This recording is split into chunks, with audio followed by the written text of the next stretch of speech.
How do you manage that line between boss and friend? I manage the line between boss and friend by just keeping it as honest as I possibly can. I'll fire my friend in a minute if they need to be fired.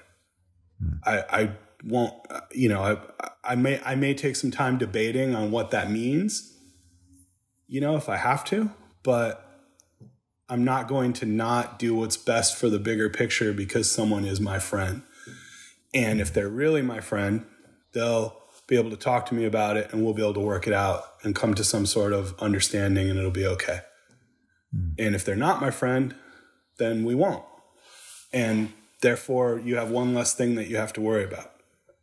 You know what I mean? It's sad to lose a friend, but if the circumstances prove that they're not an actual friend, then who cares? You know what I mean? I do know what you mean.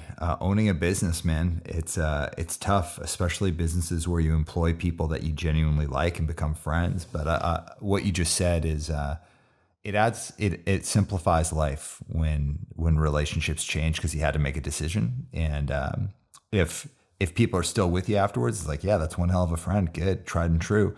If they're not, then it simplifies life. It gives you clearer vision. Absolutely. I think it's just important to kind of have a base idea of your goal in your business and in your, whatever your life surrounding that is.